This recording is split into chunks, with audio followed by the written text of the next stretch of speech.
The number one survival horror series of all time is Resident Evil, but right behind it is Silent Hill. Starting in 1999, Silent Hill stunned the entire gaming world and has lived on to the present day.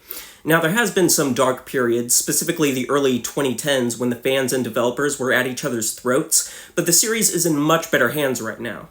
With the first mainline entry in 13 years, Silent Hill F, I thought it was worthwhile ranking every Silent Hill game. These are the mainline entries only, so no spin-offs like Silent Hill Arcade or Book of Memories, as I haven't played them. Let's get into it, and make sure to like and subscribe for more content.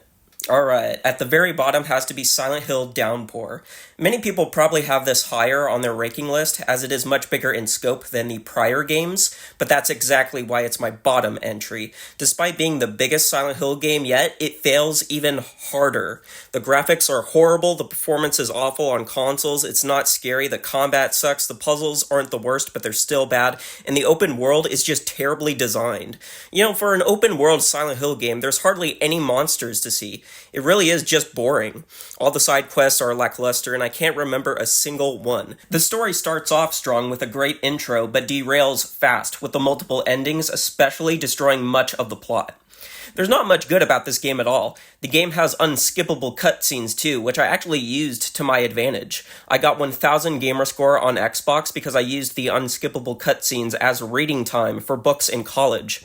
That was a good thing about Downpour, at least. At the number 9 spot would be Silent Hill Shattered Memories. With both of these two bottom entries, I frankly never want to play them again. Shattered Memories gets really old really fast. The positives to Shattered Memories are the graphics, which are really impressive on the Wii, and I do like playing around on the phone, calling up Easter egg phone numbers and whatnot. The negatives are everything else. The story is the most useless, pointless thing in the franchise. The game's not scary because monsters only come out in the other world, so every time you're in the normal world, there's no tension at all. The chase sequences are incredibly frustrating, and to boot, there's hardly any replay value. You can play Silent Hills 1 through 4 time and time again and still learn new things about the story and new details. But Shattered Memories, once you beat it twice, there's no point in playing ever again. The game did use a cool therapist system with Dr. Kaufman that would later be used in Until Dawn, so that's a mark on the industry at least. Many would probably put Silent Hill Homecoming at the bottom, but not me, because I think the game's fun to play. Don't get me wrong, it's a bad Silent Hill game. The story sucks, the monsters are very much reused from prior games, it's not scary, and brings over way too many movie elements for my liking. However, I think the combat is actually a lot of fun. It plays really well, even though it gives the game a bit too much of an action focus. The controls are a bit odd, but plays great once you get used to it. Out of all the post-Team Silent Hill games, I would rather play Homecoming out of all the rest, minus Silent Hill F. I'm not gonna lie, Silent Hill Origins is a bit of a guilty pleasure for me. Once again, I'll admit it's not a good Silent Hill game. The story doesn't make any sense at all, the monsters suck, the combat's bad, and the game's way too dark on the PlayStation 2. And the game feels a bit padded at points, like the Silent Hill 2 remake. However, this game can be scary at times because the sound design is surprisingly good. Playing this game for the first time, I was shocked by how great the sound design was, and it's better than Silent Hill 4 to be frank. Origins is scary at times due to the sound design, and you can't say that about most of the other games in the series. Plus, the Akira Yamaoka soundtrack has to be my favorite out of the post-Team Silent games. I actually recommend this title if you can find it at a good price. Just don't go too deep into the story because it makes so little sense it should be non-canon. Silent Hill F is easily the best Silent Hill game since Silent Hill 4, mainly because they finally nailed a good story with this title. While confusing at first, during New Game Plus and New Game Plus Plus, the full context of what's going on becomes much more clear, and it's satisfying to piece together. Some of the cutscenes in New Game Plus Plus have to be some of the best in the franchise. The puzzles are also pretty good, but sadly everything else fails to deliver. The game's not scary, with sound design that even 22 years later still can't beat Silent Hill 3.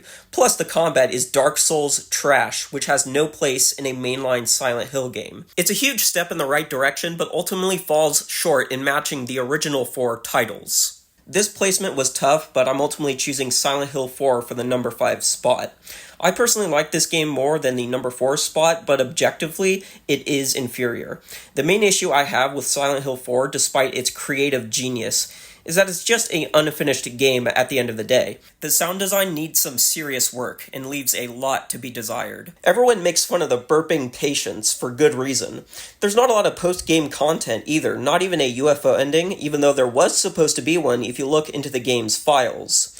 Every other Silent Hill game has some sort of joke ending, but not here. Silent Hill 4 needed more time to cook, but as is, it's still an incredible horror game that's unlike anything else in the genre, with a great story. Next up is the original Silent Hill. This game is by far the best place to start in the series, and don't be deterred by the aged graphics. The dated look actually makes it scarier, in my opinion, and more disturbing, with everything just off. Playing Silent Hill in 2025 still offers a phenomenal psychological horror experience that's still scary and brilliantly tells a story that you must figure out on your own. The gameplay is where Silent Hill 1 stops at the number 4 position. Harry, for some reason, just misses his shots a lot. The New Game Plus feature is terribly designed, and I personally think too much of the playtime is spent wandering around town when the interiors are far more interesting.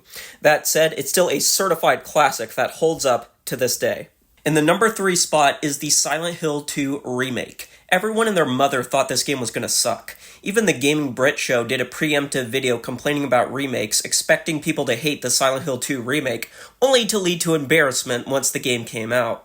Some people say this is one of the greatest video game remakes of all time, and I would not disagree. As a Silent Hill lore junkie, I expected to hate this game, but Silent Hill 2 Remake handled the story and lore about as perfectly as you could get. All these story and lore additions were great and didn't feel out of place like I expected them to. The gameplay itself is awesome, feeling like Dead Space, and a good Dead Space at that, with enemies around every corner. The mannequin enemy is the real star of this game and will constantly have you on your toes. It's great to play. There are some minor downsides. The voice performances are just never going to top the original, the game feels needlessly long, and the puzzles are a huge downgrade from the classic game. Plus, the performance on PC was absolute ass, but besides that, it's an incredible Silent Hill game from top to bottom. It doesn't top the original, though.